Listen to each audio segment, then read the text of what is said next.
জঙ্গলের মধ্যে ব্রিটিশ রানওয়েতে গাড়ি চালানোর অভিজ্ঞতাটাই আলাদা। শীত মানে ঘোরাঘুরি, পিকনিক আর ভালো মন্দ খাওয়া দাওয়া।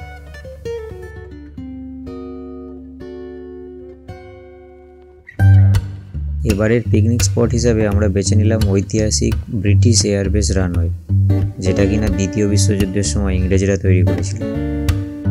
সাথে দেখে নিলাম বিষ্ণুপুরের কিছু বহু পুরানো টেরাকোটার মন্দির। ভিডিওটা দেখতে থাকো, অনেক খুঁটিনাটি তথ্য জানতে পারবে।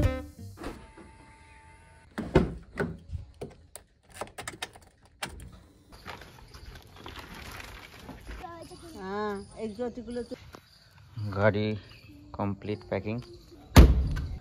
টিম রেডি, চল। রবিবারের সকাল, আমি তোমাদের হোস্ট বাপ্পা, সাথে বাপি, মা, সিন্ধু, রিমা আর বোন মাম্পি সব জিনিসপত্র গাড়িতে গুছিয়ে রওনা দিলাম একদিন একটু সবাই মিলে আনন্দ করতে।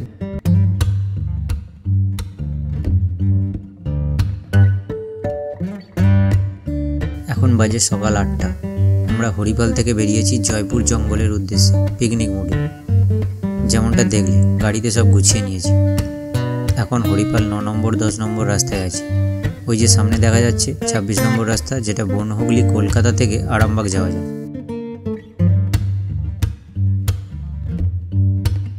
এটা চাপাডাঙ্গা ফ্লাইওভার, ডান দিকে তারকেশ্বর চলে যাচ্ছে। এখান থেকে হরিণখোলা অবধি রাস্তাটা কিন্তু দারুণ।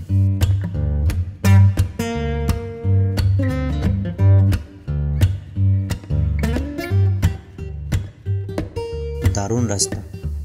এখানটা আবার 3 লেন। হরিণখোলা বাজার, রবিবার একটু ভিড় তো হবেই। এটা মায়াপুরের হাট, এখান থেকে আরামবাগ মাত্র 10 কিলোমিটার। রাস্তাটা এত সুন্দর করে দিয়েছে যে বেশি সময় লাগছে না। বাঁকুড়া এখান থেকে 101 কিলোমিটার। দেখতে দেখতে আরামবাগ পৌঁছে গেলাম, সময় লাগলো 40 মিনিট মতো। আরামবাগ থেকে ধরে নিলাম স্টেট হাইওয়ে 116A। এখান থেকে বনলতা রিসর্ট 42 কিলোমিটার। 161 থেকে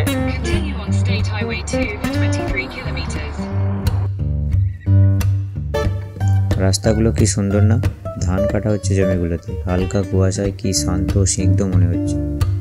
আমরা এবার জয়পুর মার্কেট ক্রস করছি। বনলতা রিসর্ট আর 800 মিটার দেখাচ্ছে, কিন্তু এত তাড়াতাড়ি তো হওয়ার কথা নয়, জানি না। আগে গিয়ে লেফট সাইডে দেখাচ্ছে বনলতা রিসর্ট। এই তো জয়পুর ফরেস্ট রেস্ট হাউস, এইটা জয়পুর রেস্ট। পেট্রোল পাম্পের অপর দিকে জয়পুর ফরেস্টের রেস্ট হাউস আছে। আমরা জয়পুর জঙ্গলে চলে এসেছি। বনলতা রিসর্ট এইটা, এই তো বনলতা রিসর্ট। এখানে কিছু খেয়ে নিবি? ব্রেকফাস্ট করে নিবি? ব্রেকফাস্ট করে নিবি নাকি কিছু খাবি? তারপর আমরা পিকনিক স্পট খুঁজবো। আমরা বনলতা রিসর্টে এসে গেছি। এখানে দেখি ব্রেকফাস্টে কি পাওয়া যায়, কিছু খেয়ে নিই। আমরা চলে এসেছি, বলো। ব্রেকফাস্ট করতে হবে বনলতা রিসর্টে। ব্রেকফাস্ট করে তারপর আমাদের রান্নার সরঞ্জাম নামাবো। সরঞ্জাম নামিয়ে আমরা রান্না বান্না করবো। হ্যাঁ, এখানটা এই বনলতা রিসর্টেই পার্ক আছে। আর কোথায় পিকনিক স্পট আছে খুঁজবো। এই দিকটা পুরো জঙ্গল। দিকটা আমরা এসে গেছি। ওখানে পিকনিক করার জায়গা আছে। আমরা বিকালে পার্কে যাব আর একটুখানি দুপুরবেলা ভাত খেয়ে একটুখানি ওখানে গাড়ি ছাড়বো, তারপর বিকালে আমরা বাড়ি যাব পার্কে খেলতে। এইটা দিয়ে আরামবাগের কাছ দিয়ে রোড ধরে এলাম। এটা সোজা জয়পুর জঙ্গলে টুয়ার্স এগিয়ে যাচ্ছে। এর ভেতরে পিকনিক হচ্ছে, কিন্তু আমি আগের বারে যে এসেছিলাম সেটা মনে হচ্ছে এর পিছন সাইডে, কারণ এই রাস্তাটা দিয়ে আমি বনলতা এসেছিলাম। খুঁজতে হবে আসলে পিকনিক স্পটটা কোথায়। সকালবেলায় জঙ্গলের মধ্য দিয়ে রাস্তাটা পাখির চোখে দেখতে ভালো লাগছে, তাই না? এই রাস্তা দিয়ে গাড়ি বা বাইক চালাতে দারুণ মজা লাগবে, কিন্তু তোমরাও চালিয়ে দেখো।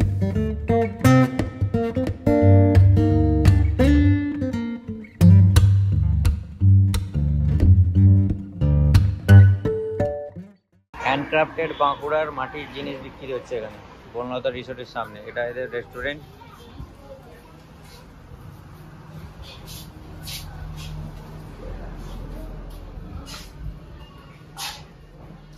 ভেতরে তো বহু কিছু আছে, ভিতরটা বিকালবেলা ঘুরে দেখি। ব্রেকফাস্টের রেসিপি, এই রেসিপি বলছি, মেনু কার্ড এইটা। মটরশুঁটির কচুরি চাইলাম, হবে না, আমরা নিলাম আলুর পরোটা 45 টাকা করে। বনলতা রিসোর্টে নিজেদের ফার্মে চাষ করা যে সমস্ত ননভেজ আইটেম পাওয়া যায় দেখুন, এমু কষা, কোয়েল কষা, টার্কি কষা, হাঁস কষা, করকনাথ কষা, অস্ট্রিচ কষা। অস্ট্রিচ 4 পিস 500 টাকা, করকনাথ চিকেন 250 টাকা, হাঁস কষা 200 টাকা, টার্কি 250 টাকা, কোয়েল কষা 220 টাকা, আর এমু কষা 250 টাকা। এগুলো সব 4 পিস করে। এর মধ্যে কোয়েল কষাটা শুধু 6 পিস, এইটুকুটুকু দেবে।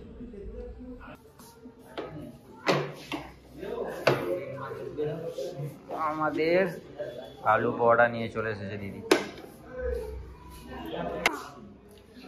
দেখো খেয়ে বলো তো কেমন খেতে হয়েছে। ভালো বাজে? হ্যাঁ 45 টাকা করে দিয়েছে মোটামুটি। আলুর তরকারি ভেতরে দেওয়া, তরকারি আর লাগবে না, ওই দিয়ে খাওয়া যাবে। আমরা এই যা চাবিটা খোলা হয়। আমরা বনলতা রিসোর্টে ব্রেকফাস্ট করলাম, পরোটা। খুব একটা যে ভালো খেতে তা না, প্রেজেন্টেশনটা ভালো। থালার উপরে দিয়েছিল শাল পাতা দিয়ে। আর এখানে একটু আমাদের ওখানকার থেকে একটু টেস্টটা আলাদা। আমাদের ওখানে মশলাগুলোর যেমন একটু ভালো টেস্ট হয়, এখানে একটু মিষ্টি জাতীয়, এর সঙ্গে দিয়েও ছিল টমেটোর চাটনি, মিষ্টি। এরপর আমরা এবার একটা জায়গায় পিকনিক স্পট আছে, সেটা খুঁজছি। আগেরবার এসেছিলাম, অতটা খেয়াল নেই। তো এই দিকটা জঙ্গল দেখো, এই দিকটা দেখো, এদিকটা জঙ্গল। যেটা জানতে পারলাম এই আরামবাগের সাইড থেকে যে আসছি, এদিক থেকে, এই আরামবাগের সাইড থেকে ওই বনলতা রিসোর্টের পরে, বনলতা রিসোর্টের পরে একটা রাস্তা আছে, ওইটা দিয়ে ঢুকে গিয়ে ওখানে একটা গ্রাউন্ড আছে, ওখানে জঙ্গলগুলো আছে, এই পিকনিক স্পটটা আছে, ওখানটায় যাবো আমরা। শুধু নিজের খেলনাগুলো গুছিয়ে নিয়েছে। এই যে গাড়িটা একটু ঘোরালাম, এই সামনের সাইড থেকে আমরা আরামবাগ দিয়ে এসেছি। এবার এই ডান দিকে হচ্ছে বনলতা রিসোর্ট। এবার আমরা এই ডান দিকটা দিয়ে ঢুকবো, এই ডান দিকটা দিয়ে ঢুকবো আমরা। এতে গিয়ে এবার জঙ্গলের দিকে আমরা প্রবেশ করব। এই রাস্তাটা দিয়ে বললো ঢুকতে। এখানে বনলতা রিসোর্ট ছাড়াও 2-3টা আরও রিসোর্ট আছে।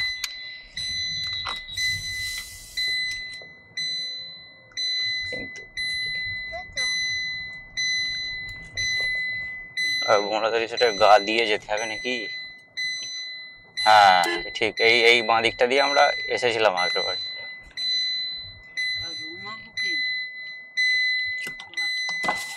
এইদিকে তো পিকনিক স্পটটা কোন দিক দিয়ে? আচ্ছা গ্রাউন্ডে যে পিকনিক স্পটটা,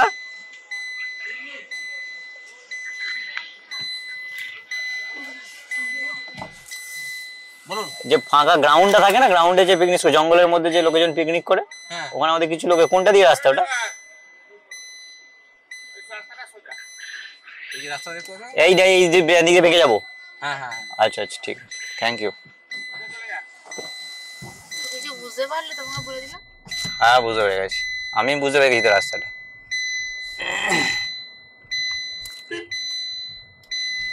আগের বারে হ্যাঁ এই তো এটা দিয়ে ঢুকেছিলাম। এদের সব এইগুলো হচ্ছে জায়গা, সন্ধ্যেবেলা খুব ভালো লাগবে। গেট খোলেনি, গেট খুলবে।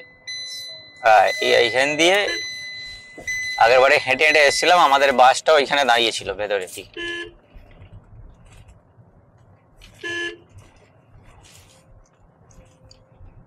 ডান দিক বাঁ দিক সব বনলতা রিসোর্টের জায়গা। এরা এখানে নিজেরাই গাছ ফাছ বসায়, সব ফুল গাছ। এবার আমরা জঙ্গলের ভেতর দিকে ঢুকছি।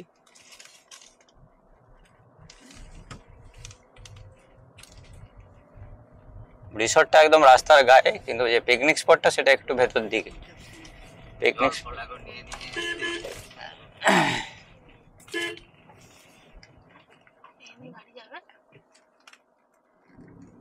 এটা বাইকের জন্য ঠিক আছে, গাড়ির জন্য একটু গাছপালা বেশি।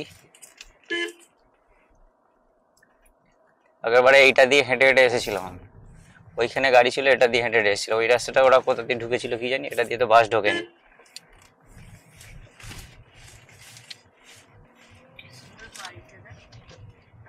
এটা এগুলো বনলতা রিসর্টেরই প্রপার্টি।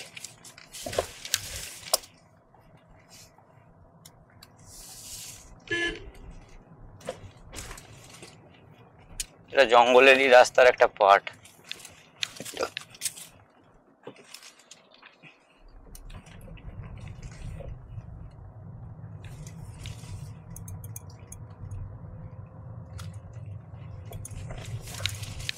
এটা ওই 500 মিটার, আগের বারে হেঁটে হেঁটে এসেছিলাম এখান দিয়ে। বাসটা ছিল ওই দিকে রাস্তা, একটা ওইদিকে একটা রাস্তা আছে, ওইদিকে একটা খাল টাইপেরও আছে।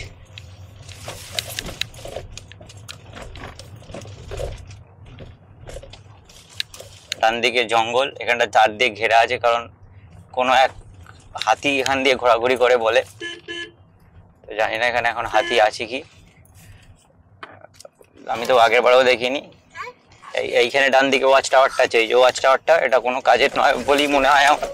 এখানে লোকজন পিকনিক করছে এই গ্রাউন্ডে।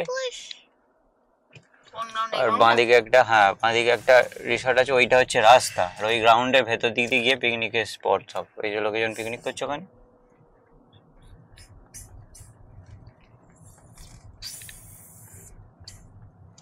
এটাও একটা রিসর্ট।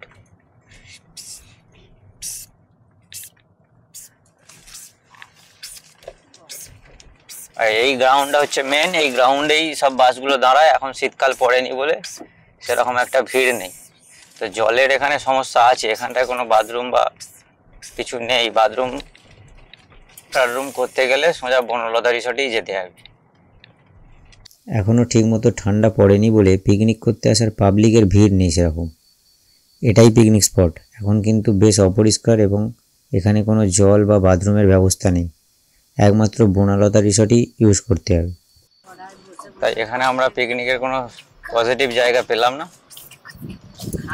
এইখানটা মেলা বসে ডিসেম্বর মাসে, 25শে ডিসেম্বরের পর থেকে বসবে ওই সময়। তো আমরা গাড়ি ঘুরিয়ে নিলাম, ঘুরিয়ে আমরা ব্রিটিশ এয়ারড্রোমটা যেখানে আছে ওখানে যাব। ওখানে কোনো ভালো জায়গা পেলে ওখানে আমরা রান্নাটা শুরু করব, কারণ এখানে বড্ডই নোংরা, রান্না করা যাবে না। আমরা আবার জঙ্গলের রাস্তাটা, জয়পুরের মেন রোডটা নিয়ে নিয়েছি।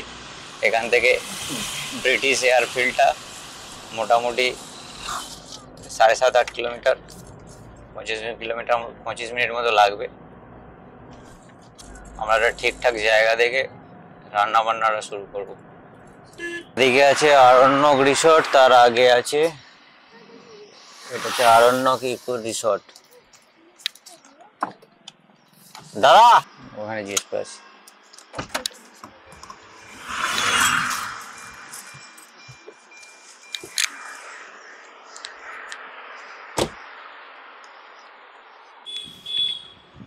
মেন রাস্তা থেকে আরণ্যক রিসর্টের বোর্ডটা দেখে ওইদিকে বাঁদিকে নিয়ে নিতে হবে, ব্রিজটা ক্যালভার্টার পরে। এখান থেকে 3 কিলোমিটার বললো। দ্বিতীয় বিশ্বযুদ্ধের সময় ইংরেজরা এখানে একটা এয়ারপোর্ট বানিয়েছিল, গুপ্ত এয়ারপোর্ট। বাঁদিকে হচ্ছে আরণ্যক রিসর্ট।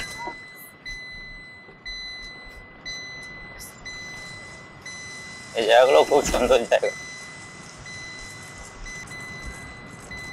রাস্তাটা মনে রাখতে হবে আসার সময় কিন্তু, হ্যাঁ, নাহলে আমরা কিন্তু ভুলে যাব।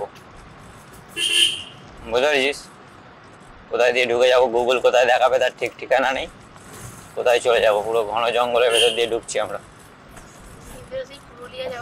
এটা পুরুলিয়া, হ্যাঁ একদমই তাই, পুরুলিয়া যাওয়ার রাস্তার মধ্যে এটা। পুরুলিয়ার কথা মনে পড়ছে দিকটা। এখানে একটা রেল লাইনও আছে, খুব দেখে ক্রস করতে হবে রেল ব্রিজ, কোন দিক থেকে ট্রেন আসবে কোনো এখানে গেট নেই। এরাও যাচ্ছে মনে হচ্ছে, দুটো বাইকার্স।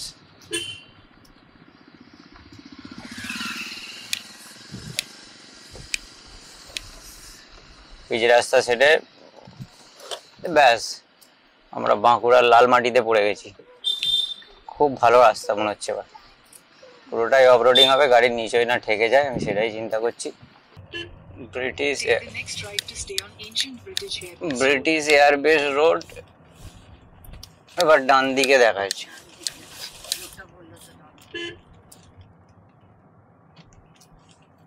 এই দিকেই মনে হচ্ছে হবে। এবার ভোলে বাবার এ করা আছে, এখানে একটা চায়ের দোকান।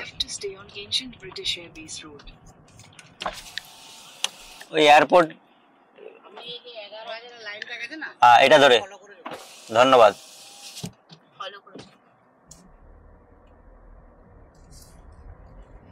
ভদ্রলোক বললেন এই যে 11,000-এর লাইনটা গেছে, এটাকে ফলো করে গেলেই আমরা ওখানে পৌঁছে যাই মেন রোড থেকে। হ্যাঁ, এই যে 11,000 ভোল্টের রাস্তার লাইনটা গেছে, এইটাকে ফলো করে গেলেই আমরা এয়ারপোর্ট পৌঁছে যাই। তা ব্রিটিশরা কত বুদ্ধি ধরে দেখলে বোঝা যায়। মেন রাস্তা থেকে কোথায় ওদের ভেতরে এসে সব কিছু ছেড়ে ছুড়ে দিয়েছে, এয়ারপোর্ট বানিয়েছে, যেখানে শত্রুরা কোনোদিন বুঝতেই পারবে না যে এখানে এয়ারপোর্ট থাকতে পারে। এখানে কিছু কিছু গ্রামে ছোট ছোট বাড়ি আছে, পুরোটাই জঙ্গল, ঘন জঙ্গলের মধ্য দিয়ে আমরা চলেই যাচ্ছি।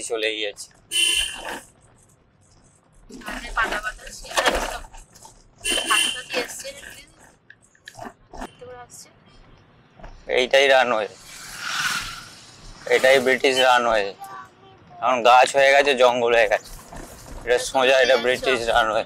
হ্যাঁ, আমি রানওয়েতে প্লেন চালাতে না পারি, গাড়িটা তো চালাতে পারবো। আরে বাবা দাঁড়াতে হবে তো, একটা জায়গায় বসতে হবে তো, তুমি আবার সিগন্যাল চলে গেলে কি করে হবে? এগুলো রাস্তায় ভর্তি হয়ে গেছে, ছাওয়াই খুঁজছি তো, দাঁড়া। আমরা রানওয়েতে প্লেন না চালাতে পারি, গাড়িটা তো চালাতে পারবো, প্লেনের মধ্যেই চালাচ্ছি নে। আশ্চর্য মাইরি রাস্তাটা, চেনা নাকি রাস্তাটা? এ তো রানওয়ে, তো এতে তো সোজাই হবে, চেনা কি আছে? তো রানওয়ে, জঙ্গলে ঢুকে যাও। ওই দেখো ওরাও তো প্লেন চালাতে চলে এলো, এই তো রানওয়ে, এই তো লোকগুলোই তো। এবার দেখ রানওয়েতে এবার সিট বেল্ট পরে পিছনে বস, এই তো রানওয়ে।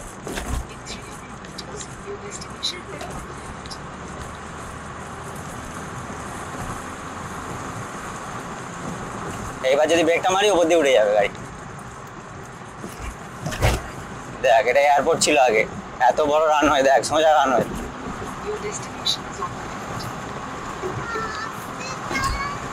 প্লেন আসতে চলে নাকি প্লেনের থেকেও জোরে যায়? ছায়া ছিল তো এইখানগুলো।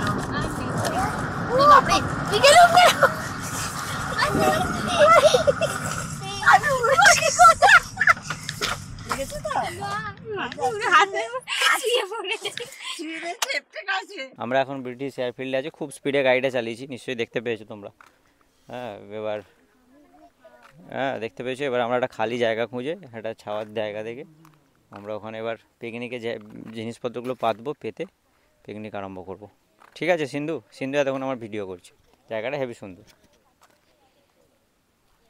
এই যে সিন্ধু এদিকে এতক্ষণ ভিডিও করছিল, মা ওখানে দাঁড়িয়ে আছে, গাড়ি এখানে, এরা সব এখানে আছে, জায়গাটা পুরো ফাঁকা। এইখানটা না, এইখানটা না, এইখানটা রেখে দাও, ওইখানটা রেখে দাও গাড়ি, আর এইখানটা পেতে দাও। রাস্তার মধ্যখানে বসবি নাকি? গাড়ি ঘোড়া এলে তখন কি হবে? এই যে এখানটা ফিস্ট করে তো লোক।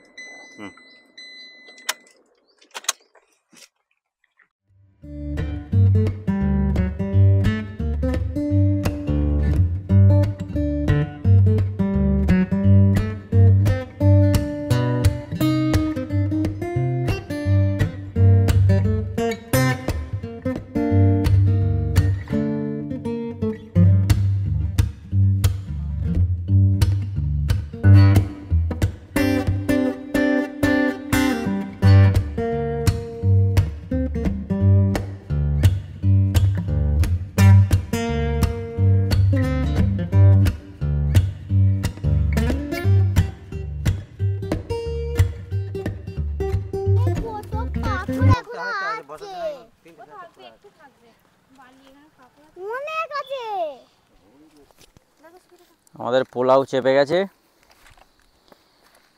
টমেটো, পেঁয়াজ কুচোনো, কাঁচা লঙ্কা কুচোনো হয়ে গেছে। চিকেনটাকে রেখে দাও, এমনি রেখে দাও, একটুখানি জল দিয়ে রেখে দাও, আর কিছু করতে হবে না। চিকেনটা ডিফ্রস্ট হয়ে গেছে, এটা নুন দিতে হবে, নুনটা দিয়ে দিই একটুখানি। একটুখানি নুন দিয়ে দাও, দিয়ে দিই। দেখি কি হয়েছে দেখি। পোলাও হয়ে গেছে?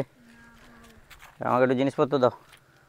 এই জিনিসপত্র সব মশলা এতে আছে, ছড়িয়ে দাও, ছড়িয়ে দাও। Very good. এই যে আমাদের পোলাও মোটামুটি হয়ে এসছে। কিন্তু নুনটা দিয়ে সমাপ্ত করলো পোলাওয়ের কাজ। বাঘ আসছে, বাঘ! বস না বস, এই মাছি এসে মাছি দিয়ে দেবে। এই তো এখানে রাখ।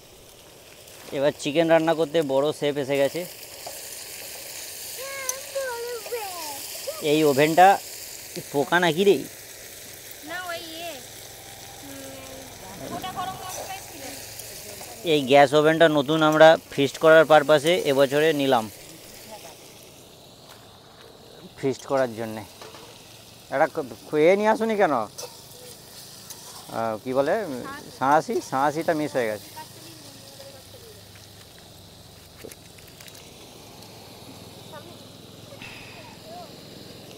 এখানে এসে সিন্ধু আমরা কি বুঝলাম, তোদের কি তোর আনন্দ হচ্ছে তো? এখানে এসে আমরা যেটা বুঝলাম যে জয়পুর জঙ্গলে যদি ফিস্ট করতে আসো, তাহলে জয়পুর জঙ্গলে কিন্তু সেরকম কোনো জায়গা নেই। একমাত্র বনলতা রিসর্টে ফ্রেশ হওয়ার জায়গা আছে, আর কোথাও কোনো জলের ব্যবস্থা নেই, কোনো বাথরুম নেই, কিছু নেই। চুল লাগাচ্ছি, আমি ভিডিও করছি ওখানে, তো ভালো স্পেসও নেই, খুব নোংরা। সেই জন্য আমরা এই যে ব্রিটিশ এয়ারপোর্টটা আছে, যেটা দ্বিতীয় বিশ্বযুদ্ধের সময় তৈরি হয়েছিল, ওখানে চলে এসেছি আমরা। পাঁচটাতেই এয়ারপোর্টটা আছে, মানে এয়ারবেসটা। তো এই জায়গাটা পরিষ্কার এবং শান্ত, নিরিবিলি। এখানে ফিস্ট করার জন্য জায়গা। এখানেও জলের অভাব, জল পুরো ক্যারি করে আনতে হবে।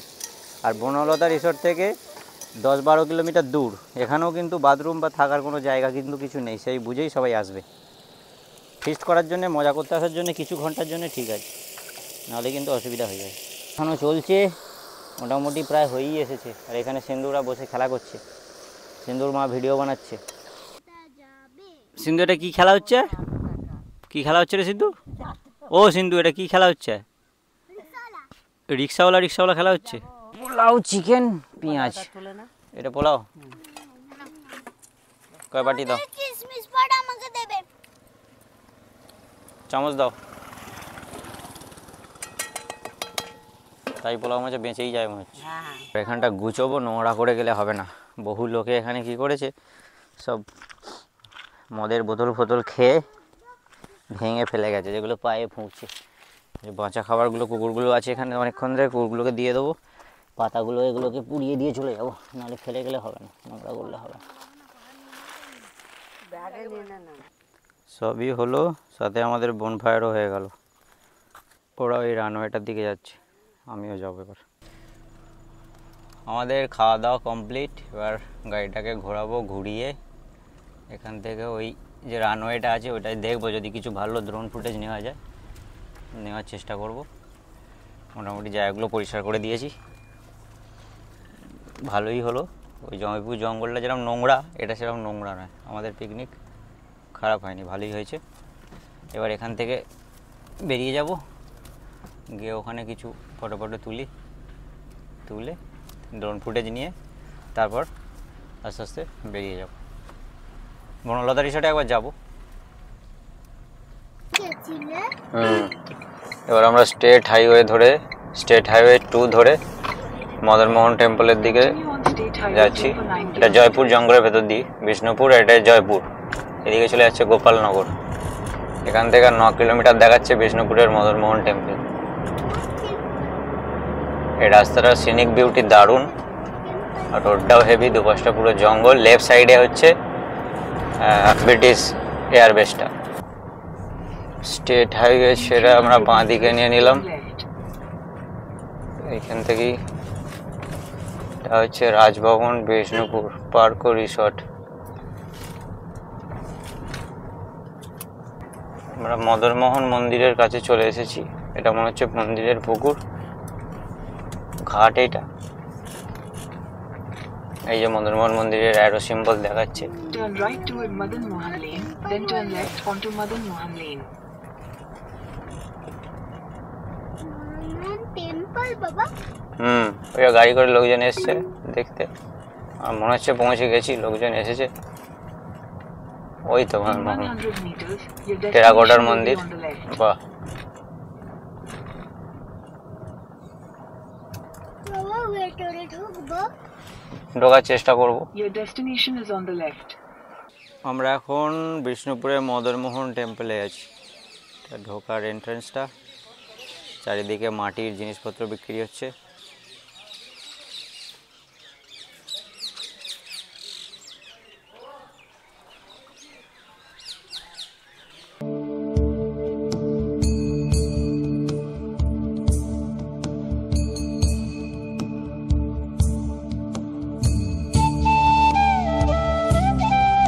প্ল্যান তো করলাম এখান থেকে বেরিয়ে মদনমোহন মন্দির দেখে বাড়ি ফিরব, কিন্তু সে আর হলো না। মদনমোহন মন্দির থেকে বেরিয়ে এই দাদার সাথে দেখা।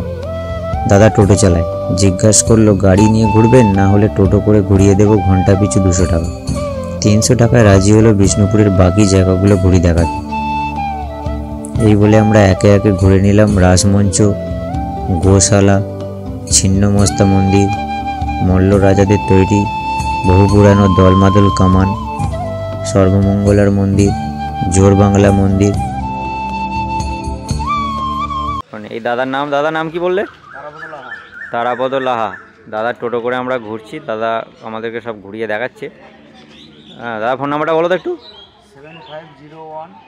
7501416621। আমরা এখন কোথায় এসেছি বলে দাও একটু।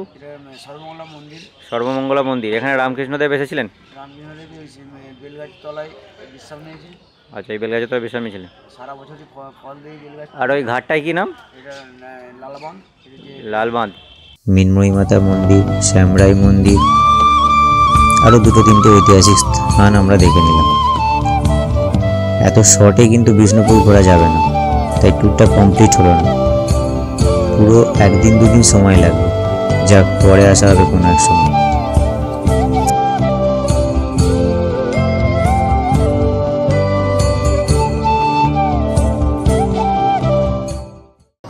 এখন বাজে 6টা।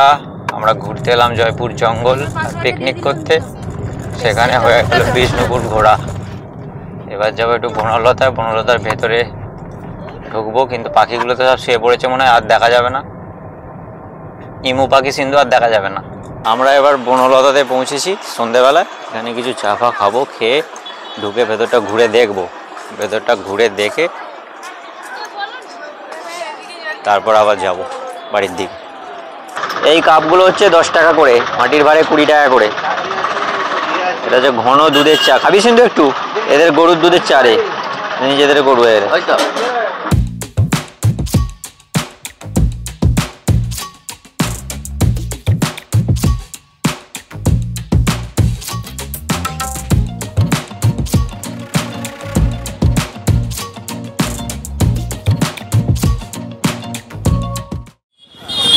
খাবি একটু?